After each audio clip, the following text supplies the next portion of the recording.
Ya está aquí el Padre José de Jesús Aguilar Valdés, la voz amable de la radio. La voz amable de la radio. Esto es En tu Camino, en tu Camino, en tu Camino. En tu Camino presenta Cómo vencer las preocupaciones. El nuevo curso que te hará vivir plenamente sin que el miedo o la ansiedad dañen tu bienestar emocional o tu salud corporal.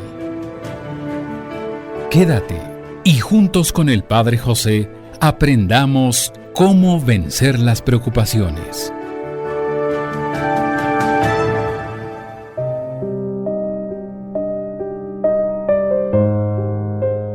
¿Qué tal, amigos y amigas? Bienvenidos a una sesión más de este programa en que estamos tratando de ayudarnos a aprender a cómo vencer las preocupaciones sin que nos afecten. Porque tú y yo, todos tenemos siempre algo que se atraviesa en el camino, algún imprevisto y se convierte en preocupación. Pero ¿cómo hacer que esta preocupación no se convierta en enfermedad? ¿Cómo hacer que esta preocupación no se convierta en insomnio? ¿Cómo hacer que esta enfermedad no sea algo que nos impida vivir con alegría y sobre todo con fe?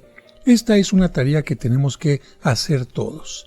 Y comenzamos el día de hoy con las historias. El gran educador San Juan Bosco recomendaba que quien desea progresar debe tener un cuaderno de apuntes donde anote lo que sí le ha producido buenos resultados, pero también lo que le ha resultado mal y le ha traído fracasos. Cada uno de nosotros, si ha tenido el cuidado de ir anotando lo que le sucede, sin duda que ya puede completar un cuaderno de 100 hojas con este título: Tonterías que he cometido. Es decir, cosas tontas de las cuales soy culpable o por lo menos responsable. Quizás muchas de ellas son tan personales y tan estúpidas que nos avergonzaríamos de dictarlas a una secretaria o de escribirlas en letras fáciles de leer para cualquiera. Sin duda que cada uno de nosotros puede redactar y firmar lo que San Pablo escribió hace casi 20 siglos. He sido un necio y mis equivocaciones han sido innumerables. Cuando releemos nuestras anotaciones y las críticas que nos hacemos a nosotros mismos, podemos obtener una gran ayuda para resolver el más difícil de los problemas que cada uno tiene, el saber gobernarse y dirigirse a sí mismo. Fíjense que a la juventud en Estados Unidos le hacen leer y estudiar detenidamente la autobiografía de Franklin. Este es uno de los pequeños libros más provechosos de la humanidad. Franklin, el inventor del pararrayos, fue escribiendo sus experiencias alegres y amargas, provechosas y dañinas desde que tenía 20 años, y ya en su ancianidad se atrevió a publicarlas. Sí, no le dio pena decir los errores que había tenido. Durante 200 años, este pequeño libro ha sido reeditado continuamente y jóvenes y viejos lo leen con especial provecho. Su método de ir anotando lo que sucede y de tratar de sacar provecho de las experiencias amables o amargas ha sido imitado por muchos. Vamos a ver algunos ejemplos. Cuenta este sabio que al ir anotando sus experiencias y al dedicar cada día siquiera 5 minutos para examinar y calificar sus actuaciones, sus actos, descubrió que tenía 13 defectos. ¿Cuántos tendremos nosotros? ¿Lo sabremos? ¿Los habrás notado? Y así, por ejemplo, se dio cuenta de que perdía el tiempo en cosas inútiles que le gustaba discutir y que al principio le parecía tiempo casi perdido el que dedicaba a leer. El juicioso Franklin comprendió que si no eliminaba estas desventajas, no llegaría muy lejos en el éxito y la perfección. ¿Y qué hizo entonces? Pues poner en práctica el gran método que inventó Pitágoras hace 25 siglos y que consiste en examinarse uno cada noche acerca de lo que dijo, hizo y pensó durante el día, y analizar lo bueno y lo malo que practicó y cómo fue su lucha contra los propios defectos. Y sucedió que Franklin se hizo una libreta donde anotaba cada día con signos más o con signos menos sus victorias o derrotas en la lucha contra sus defectos, y así llegó a ser uno de los hombres más estimados de su país, habiendo empezado siendo un simple y pobre obrero. Este ensayo lo han hecho muchos personajes con notable éxito. Con razón, San Ignacio de Loyola lo puso como obligatorio para todos los jesuitas: examinarse cada día para lograr corregir los propios defectos. Un pensador de fama mundial dejó escrito: toda persona se porta como un ser estúpido durante 5 minutos cada día, pero la sabiduría consiste en no pasarse de ese límite. Ojalá que nosotros no lo pasáramos nunca. El agudo pensador Pascal dijo hace 300 años: cuantos más pequeñitas sean las cosas que lo hacen a uno estallar en ira, más pequeñita es la personalidad que uno posee. Esto es una verdad patente. Quien tiene una personalidad defectuosa y raquítica se enfurece por la menor crítica o la más pequeña censura que le hagan, y se le olvida lo que repetía el sabio Salomón: más favor te hace quien te recuerda los defectos que tienes para que te corrijas, que el que vive alabándote y felicitándote más de lo debido. Un psicólogo daba este consejo: esfuércese por corregir sus defectos antes de que los demás los exageren y los publiquen. Porque una cosa es cierta, que nada hay oculto que no llegue a saberse. Esto mismo lo dijo Jesucristo. Por lo tanto, tratemos de poner remedio a nuestras debilidades y de corregir nuestras, vamos a llamarle tonterías, antes de que los enemigos tengan la ocasión de publicarlas, porque las dirán muy exageradamente, como siempre se acostumbra a hacerlo. Cuando el presidente Lincoln, que no era ningún estratega ni especialista en asuntos de guerra, mandó trasladar imprudentemente unos batallones en plena guerra de un sitio donde los necesitaban mucho a otro donde no hacían casi falta, su ministro de guerra se opuso a cumplir tal orden y exclamó furioso: «Ese Lincoln es un estúpido». ¿Qué sucedió entonces? Que le contaron a Lincoln lo que el otro había dicho, y el virtuoso presidente respondió: «Si el ministro dijo que soy un estúpido, debo de serlo, porque él casi nunca se equivoca en lo que afirma. Voy a estudiar mejor este asunto para ver si en verdad me equivoqué». Y estudió el asunto y fue a ver al ministro, y ya no trasladó los batallones, y su ministro y sus demás colaboradores se dieron cuenta de que estaban tratando con un hombre que aceptaba las críticas, y en vez de dedicarse a enojarse, a rabiar, se dedicaba a remediar lo que no estaba muy bien. Entonces, ¿por qué no imitar esto? Tú y yo deberíamos hacer algo parecido cuando la gente nos critica, porque no podemos tener la pretensión de acertar más de 3 veces de cada 4. Si Einstein, el inventor de la teoría atómica, decía que él se equivocaba en más del 10% de las cosas que decía y hacía, ¿qué vamos a afirmar nosotros? Una gran pensadora decía: hay 3 opiniones: la que los demás tienen de nosotros, la que tenemos de nosotros mismos y la verdadera. Y esa verdadera opinión es la de Dios, que sí conoce todo a la perfección. Los demás nos critican negativamente, pero cuando el río suena, piedras lleva, dice el dicho. Nosotros nos podemos poner una venda en los ojos del alma para no ver muchas de nuestras fallas, pero Dios, que sí ve todo exactamente, desea que hagamos un esfuerzo por corregir aquello que en nuestro comportamiento esté equivocado. Y todo esto lo podemos conseguir en parte aceptando las críticas que se nos hagan. Fíjense, amigos, que durante un tiempo era una estrategia de los educadores para que los jóvenes analizaran sus acciones positivas o negativas, sus aciertos, sus errores, que escribieran un diario. Y así cada joven, al escribir lo que hacía cada día, se podía enorgullecer de sus avances, pero también El maestro le decía, hay que escribir las cosas negativas porque si no se reconocen con humildad, se seguirán repitiendo. Y por esta razón, aún los psicólogos de hoy día, como dicen allá en el sur de nuestro continente, los psicólogos de hoy siguen pidiendo que aquellas personas que están siguiendo una terapia se vayan analizando, se vayan autoanalizando y escriban las cosas positivas y las cosas negativas. Si tú lo haces, te felicito, y si no, será bueno comenzar a hacerlo. Pero por lo pronto vamos a un corte y regresamos enseguida.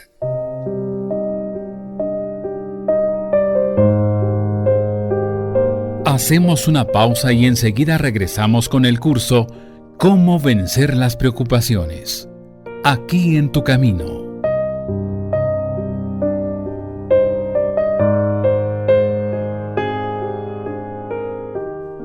Y recuerda que tú nunca estás sola o solo porque, de una u otra manera, Dios siempre se hace presente en tu camino.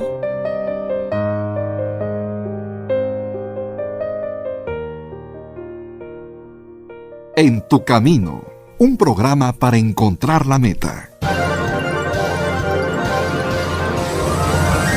En tu camino. Sí, un programa para encontrar la meta que también nos gusta a los niños.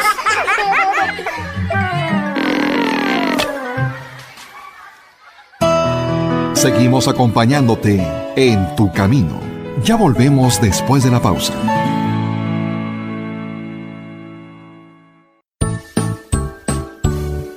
¿Deseas comprar el extracto de agave Mimex? Informe sobre costos y envíos al 55 55 66 77 44 de 9 de la mañana a 7 de la noche todos los días de la semana. Mimex, Mimex, Mimex, aliméntate con Mimex. Aviso de funcionamiento COFEPRIS número 001319. En tu camino. Sigamos escuchando el nuevo curso Cómo vencer las preocupaciones.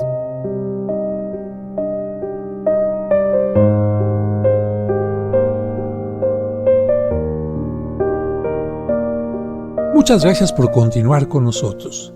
Les comentaba que muchos maestros, educadores o incluso psicólogos les recomiendan a aquellas personas a quienes están dirigiendo que escriban un diario. Y por supuesto que el diario les sirve en esa corta distancia de 1 semana, 2 semanas, 3 semanas, para ir analizando cómo van avanzando. Pero estos diarios la gente también los puede conservar durante varios años. Y si tú tuvieras un diario de este tipo, ¿qué pensarías dentro de 25 años? Cuando hayan pasado 5 quinquenios y analices el modo en que has actuado, te vas a reír mucho de las tonterías que hiciste, porque no somos seres de lógica, sino más bien seres de emociones. No obramos porque las cosas deban de ser así, sino porque nos gustan o nos desagradan. Somos como una débil barca que viaja por entre un tempestuoso mar lleno de olas de emociones, que nos alaban, qué alegría, que nos critican, qué rabia y desilusión, pero pensamos en realidad cuál es la calificación exacta que merece nuestra conducta de cada día, nuestra conducta actual. Un viejo profesor se propuso ponerle calificaciones a su juventud y escribió: el joven que yo fui hace 40 años era un creído, altanero, demasiado satisfecho de sí mismo, ávido de felicitaciones y de aparecer bien. Bueno, qué bueno es aprender del pasado, y si este hombre siguiera siendo igual, significaría que entonces no ha avanzado nada. ¿Qué calificaciones podremos poner nosotros dentro de 25 años a nuestra conducta actual? ¿Y para qué esperar tanto tiempo en calificarnos en todo caso? ¿Por qué no dedicarnos más bien con un poco más de seriedad a corregir esos defectos que los demás tanto nos critican? Y aquí, permíteme una nueva recomendación. Cuando tú sientas que te enfurezcas porque crees que te están condenando injustamente, ¿por qué no haces una pausa y te dices, a ver, un momento, estoy muy lejos de ser una persona perfecta? Si grandes sabios reconocieron que se equivocaron en el 10% de lo que hacían y decían, tal vez yo me esté equivocando no un 10, sino en un 20% de lo que digo y de lo que estoy haciendo. Tal vez sí merezco las críticas que me están haciendo. Y si es así, pues tengo que agradecerlas y sacar de ellas algún provecho. El gerente mundial de la compañía Pepsodent recomienda a sus colaboradores que guarden cuidadosamente las cartas que les llegan con críticas para su compañía, para sacar de ellas el mayor provecho posible y enmendar, corregir lo que no le gusta a la gente. Y la compañía Ford envió no hace mucho una circular a sus empleados pidiéndoles que, sin temor, enviaran a la dirección sus críticas sobre todo aquello que, según ellos, no estaba funcionando bien en su empresa. Otro tanto hacen las compañías Toyota, Carvajal, Sony, etc. Parece como que estos ejecutivos están recordando lo que repite 7 veces el bellísimo libro de los Proverbios. Triunfa quien acepta ser corregido e instruido. En cambio, fracasa quien no acepta la corrección e instrucción. Ahora les cuento una táctica que produjo muy buenos resultados. Era un vendedor de productos Colgate-Palmolive. Le iba muy mal en sus ventas y corría peligro de que lo echaran del puesto por los pocos pedidos que estaba consiguiendo. Entonces se puso a pensar en qué podía estar la falla. Quizás no estaba en los productos que vendía porque tenían ya fama internacional. Así que se dijo, yo creo que la falla está en mí, en que no sé ganarme a los clientes. ¿Será que me falta entusiasmo? Y se propuso un método atrevido pero que le dio excelentes resultados. Cuando fracasaba en una venta, volvía otra vez a donde el cliente y le decía, mire, no vengo a pedirle que me compre, solo le pido que me conceda 3 minutos de su valioso tiempo y me diga, usted, que sabe de muchas ventas más que yo y que ha prosperado muy bien, que usted me diga con toda franqueza qué notó de defectuoso en mi oferta de venta. Y por favor, sea franco, no disimule sus críticas. Deme con toda valentía, con toda verdad, con toda honradez, su consejo y recomendación. Este método le consiguió muchos amigos y muy valiosos consejos. ¿Y saben en qué terminó este tal señor Little? Pues llegó a ser el presidente mundial de la Colgate-Palmolive. Como ven, como que sí le sirvió el aceptar ser criticado y corregido, ¿verdad? Tomando en cuenta esto, ¿por qué tú y yo no hacemos una provechosa experiencia? ¿De qué se trata?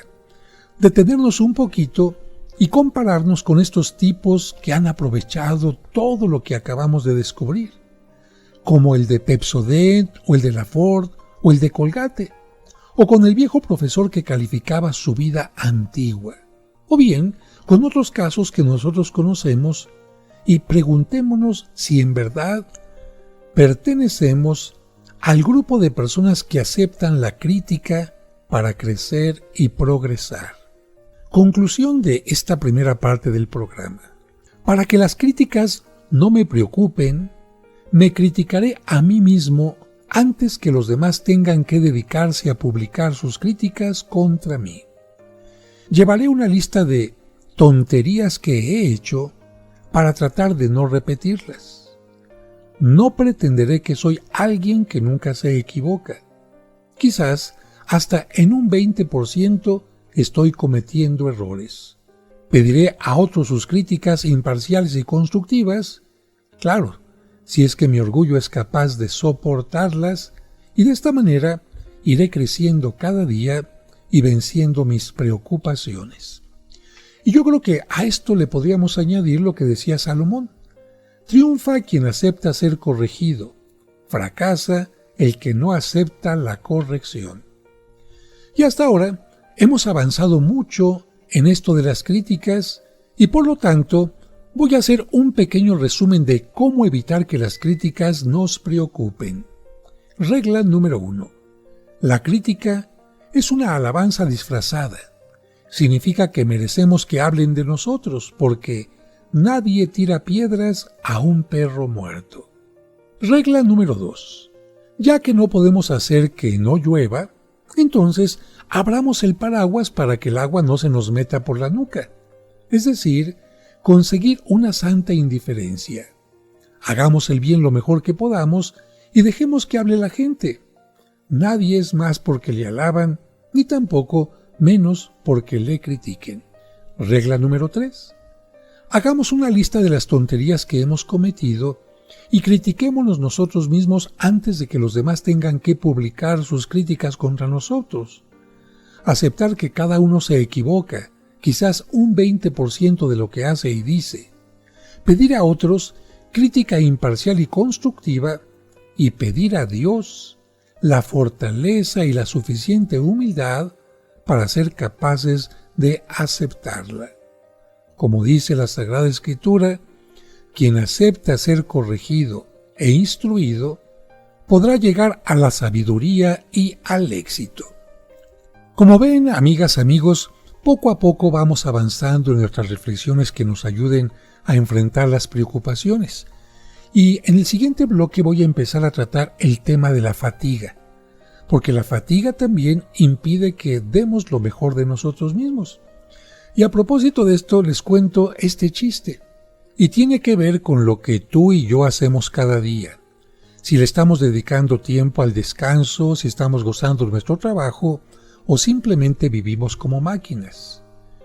Una persona le pidió al gerente de una fábrica que le diera 3 sueldos al mismo tiempo, por lo que el gerente le puso un trabajo en el que tenía que mover una palanca con una mano, otra palanca con la otra mano, una palanca con los pies y otra con la cabeza. Después de cierto tiempo, el gerente se acercó a aquel hombre seguro de que le iba a decir: por favor, quíteme ya un trabajo, no me importa tanto el salario, pero quíteme alguno de estos trabajos. Y el gerente le dijo con cierta sonrisa: disculpe, ¿le falta algo?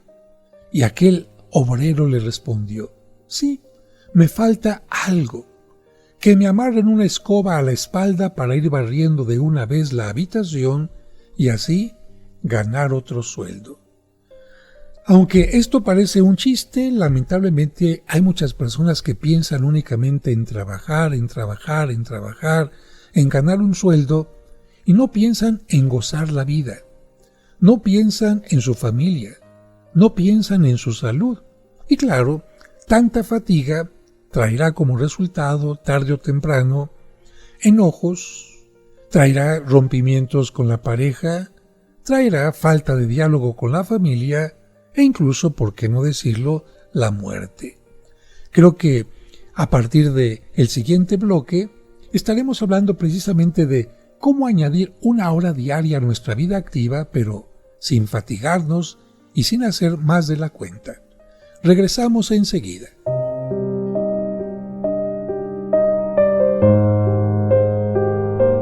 Hacemos una pausa y enseguida regresamos con el curso Cómo vencer las preocupaciones. Aquí en tu camino.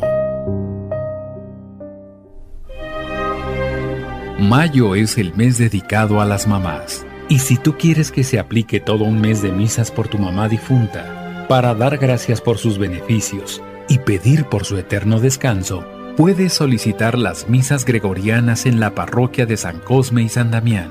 Informes al 55 55 66 7744 y al 55 57 05 59 39. Anota a tu mamá y haz oración por ella siempre.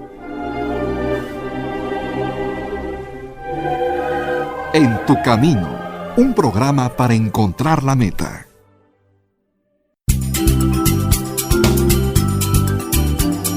Estás escuchando En tu camino. En tu camino. Con el Padre José de Jesús Aguilar Valdés, la voz amable de la radio.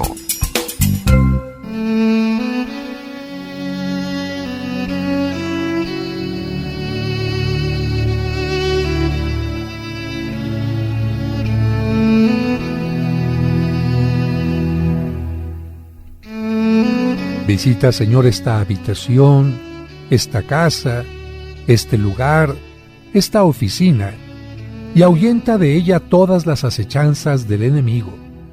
Que estén aquí tus santos ángeles, que nos guarden en paz, y tú danos tu santa bendición, por los méritos de Cristo nuestro Señor. Amén.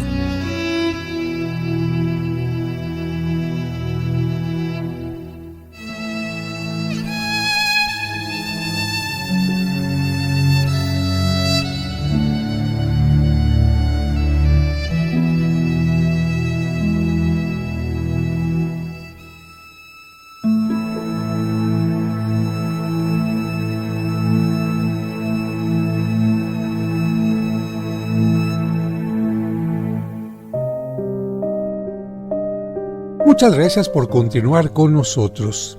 Y vamos a seguir con el tema que iniciamos hace un momento. Compañera inseparable de la preocupación puede ser la fatiga. Quien vive fatigado se vuelve mucho más sensible a las preocupaciones. La fatiga, llamada también cansancio, disminuye la resistencia física y por lo tanto las preocupaciones encuentran el organismo más débil para poder defenderse del ataque de ellas. Así que quien impide la fatiga logra disminuir el efecto de sus preocupaciones. Quien evita el cansancio logra disminuir el efecto de sus preocupaciones. Sabios de fama internacional han demostrado que cualquier estado nervioso o emocional se calma notoriamente en presencia de un buen descanso. O dicho en otra manera, que a la gente que logra descansar debidamente le disminuyen mucho sus preocupaciones. Así que para impedir la fatiga y disminuir las preocupaciones, la primera regla es descansar frecuentemente. Descansar antes de estar demasiado cansado.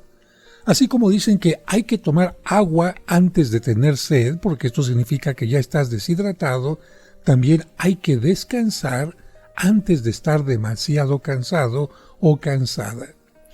Los estrategas que dirigen los ejércitos emplean la técnica de que sus soldados descansen 10 minutos cada hora y saben que con este descanso logran un mayor rendimiento en los militares.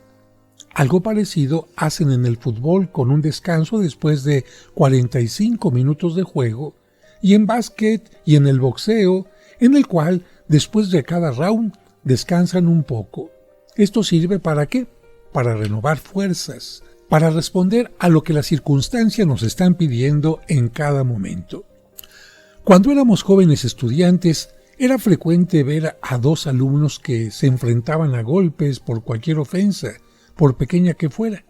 Y como las peleas eran ya demasiado frecuentes, los superiores idearon una sanción que produjo muy buenos efectos. Consistía en esto: cuando dos jóvenes comenzaban a lanzarse puñetazos, los demás llamaban a un superior que traía unos guantes de boxeo. Se los ponían y empezaban a lanzarse golpes, pero sin tiempo de descanso. Sí, sin tiempo de descanso. ¿Cuál es el resultado? ¿Qué pasaba?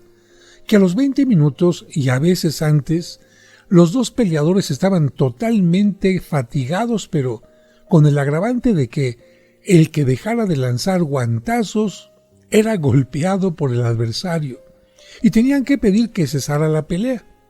Entonces el profesor le quitaba el guante derecho a uno de ellos y éste le quitaba los guantes al otro, el cual le zafaba a él el guante izquierdo y se daban la mano en señal de paz.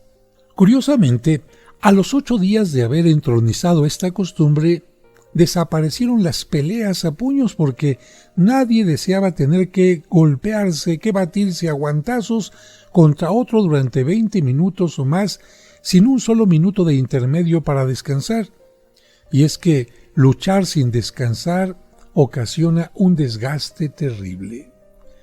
Cuando alguien tiene mucho cansancio, le colocan en el cuello un aparato especial y las vibraciones de sus nervios producen un estridente sonido de sirena, pero cuando ya ha descansado suficientemente, le vuelven a colocar dicho aparato y ya el sonido no se produce.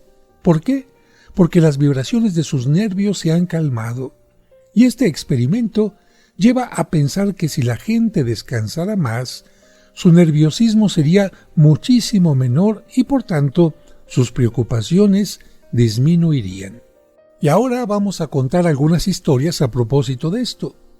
Winston Churchill, cerebro de la Segunda Guerra Mundial que dirigió a su país, Inglaterra, durante estos terribles 5 años, trabajaba 16 horas diarias y no demostraba cansancio ni decaimiento. ¿Por qué? Es que sabía descansar a tiempo. Después del almuerzo dormía 1 hora y varias veces durante el día se recostaba en un sillón por unos minutos. Así, podía trabajar día tras día muy fresco y en buenas condiciones durante muchas horas. El Papa Juan XXIII, el llamado Papa Bueno, era admirable por su perpetua alegría y su buen humor.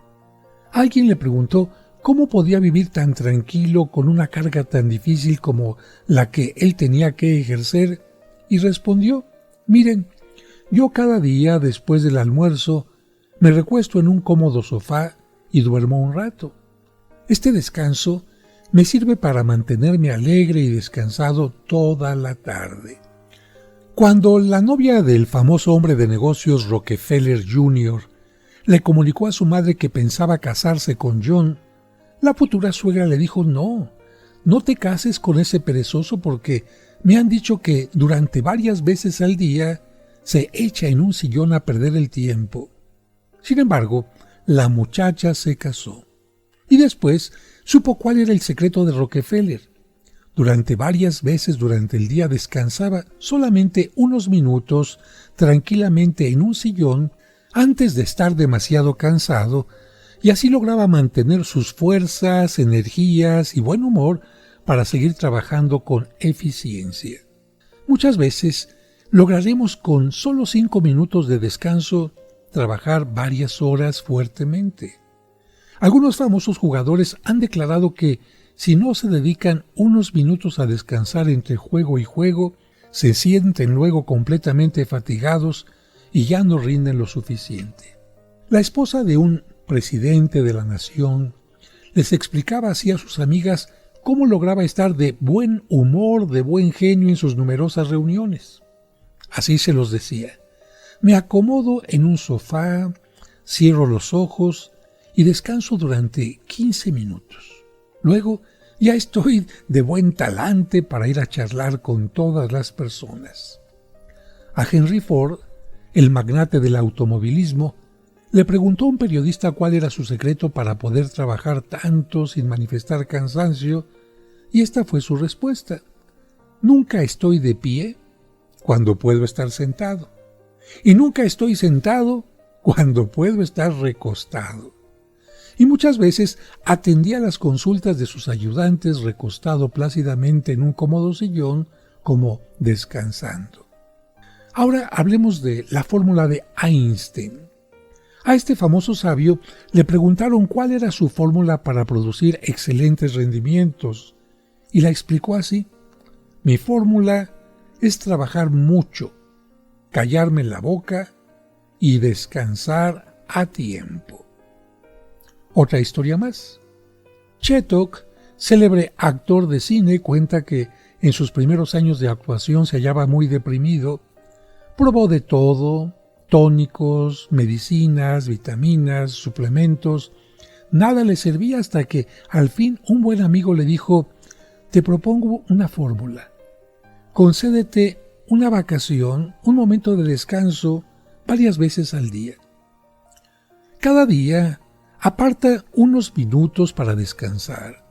Échate en un sillón y relájate sin pensar en nada por unos minutos. De vez en cuando, mientras atiendes a tus clientes, colócate en una posición bien cómoda en la cual te sientas totalmente descansado. Unos años después, sus médicos le dijeron: usted recibió un milagro.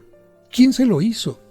Y él respondió: el milagro de mi curación me lo hizo el descanso, el saber descansar a tiempo. Si tú eres una persona tan terriblemente ocupada que no tienes ni siquiera una pausa de 15 minutos para descansar durante el día, Si eres joven, te recomiendo ir consiguiendo medicamentos para tu futura úlcera y la jaqueca que te va a llegar.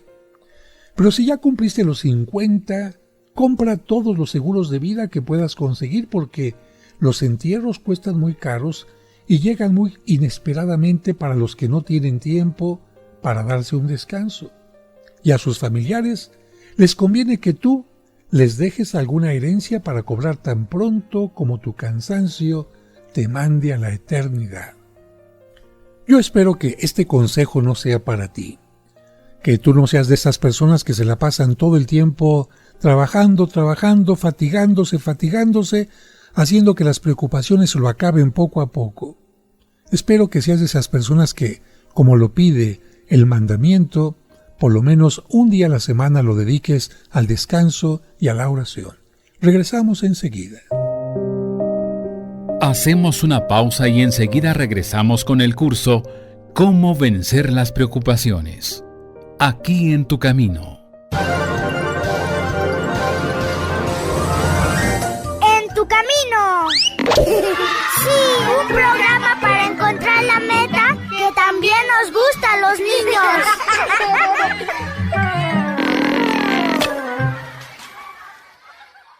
En tu camino. Muchas gracias por continuar con nosotros. Todos sabemos que el trabajo es un valor. El trabajo nos ayuda a ser creativos, a prestar un servicio, a obtener recursos para nuestras necesidades. Pero también sabemos que todos los valores, cuando se llevan a extremos, se convierten en antivalores. De tal manera que si una persona trabaja en exceso y se olvida de su familia, de su salud, de sus compromisos sociales y muchas otras cosas más, el trabajo se convierte en antivalor. Por esta razón, la Sagrada Escritura nos dice que Moisés recibió de parte de Dios, no de un terapeuta, no de un psicólogo, no de un consejero, el mandamiento de descansar un día y dedicárselo a Dios. Antes de este mandamiento, en todas las civilizaciones se trabajaba absolutamente todos los días. ¿Y qué tan importante fue a nivel internacional este mandamiento que encontramos en la Sagrada Escritura, que en el día de hoy, actualmente, en todos los países, todos los empleados, los obreros tienen derecho por lo menos a un día de descanso? ¿Y qué nos dice la psicología también al respecto? Que cuando los empleados descansan, regresan al trabajo con mayor entusiasmo, con mayor alegría y, por cierto, se convierten en personas más eficaces. Otro momento en que la Sagrada Escritura nos habla de lo importante del descanso es cuando nos dice que Cristo se retiraba no solamente a orar, sino también a descansar. Dos puntos importantes para que el trabajo se convierta en algo con mayores resultados, con mayor eficacia. Cristo oraba para que el trabajo que realizaba tuviera éxito, tuviera profundidad.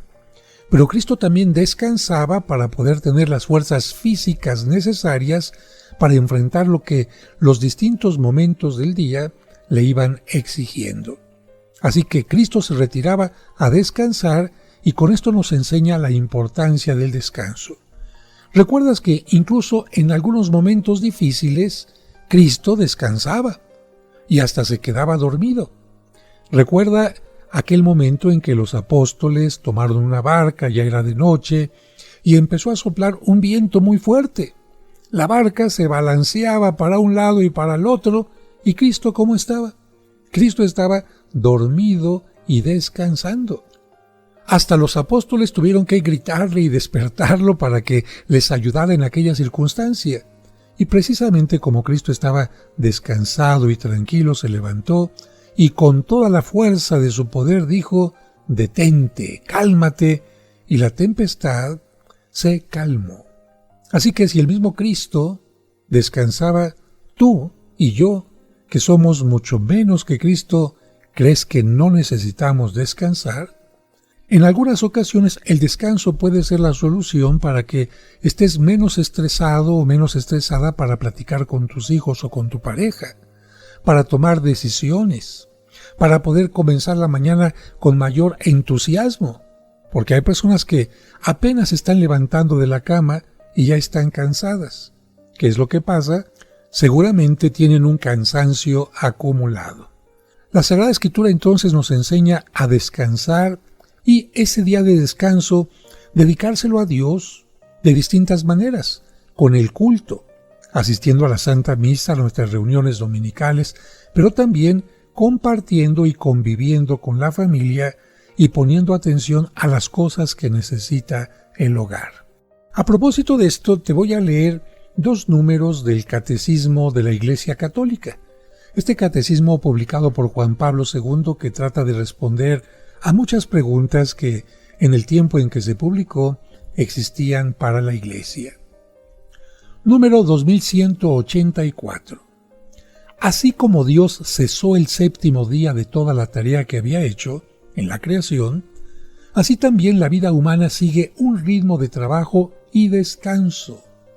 La institución del Día del Señor contribuye a que todos disfruten del tiempo de descanso y de solaz suficiente que les permita cultivar su vida familiar, cultural, social y religiosa. Así lo dice este número. Voy al siguiente.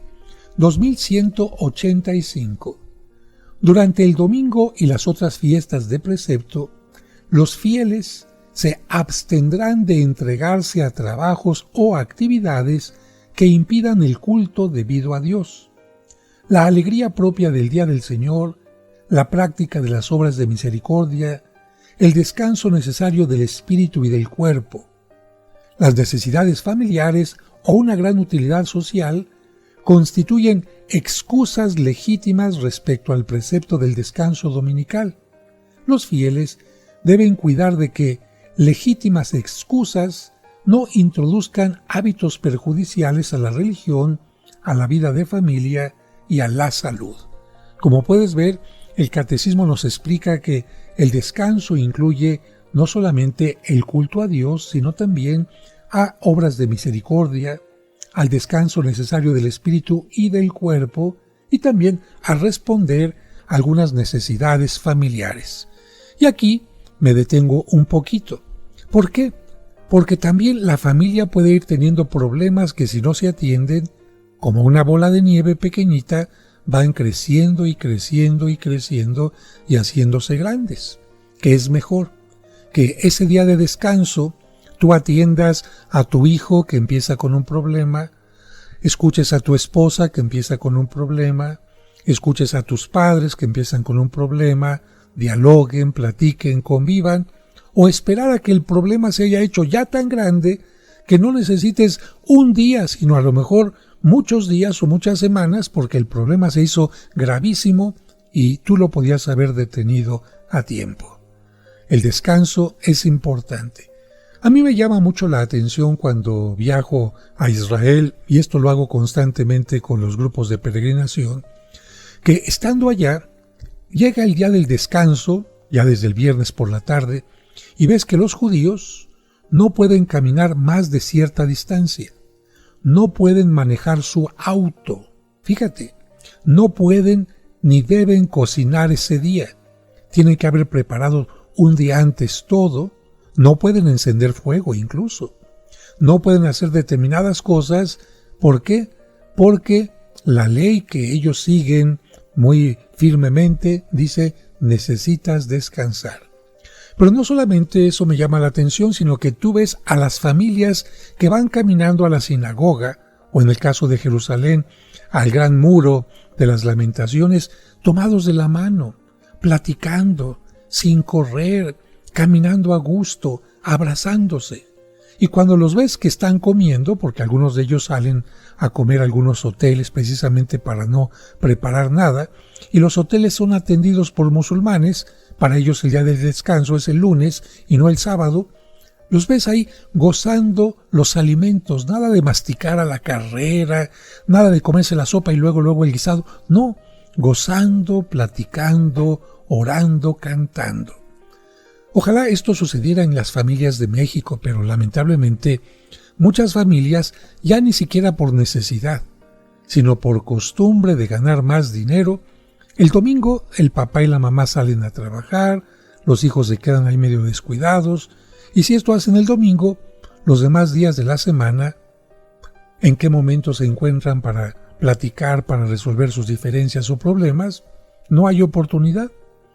Y si, además de el día del Señor, el domingo, nosotros descansamos, y como lo dicen nuestras historias que hemos escuchado hoy, cada día durante la mañana, quizás trabajas pero te dan un tiempo para comer. Cuando estás tomando este tiempo para comer, descansa tranquilo, tómatelo tranquilo. No estés llamando por teléfono en ese momento para resolver problemas, no, descansa. Y si te permiten salir en algún pequeño momento en la mañana a tomar un café o algún alimento pequeño, también descansa. De tal manera que esto será como guardar energías para enfrentar todos los problemas que nos presenta el día y al mismo tiempo evitar preocupaciones. Y recuerda que tú nunca estás solo porque de una o de otra manera Dios siempre está en nuestro camino. Que Dios les bendiga y hasta el próximo programa.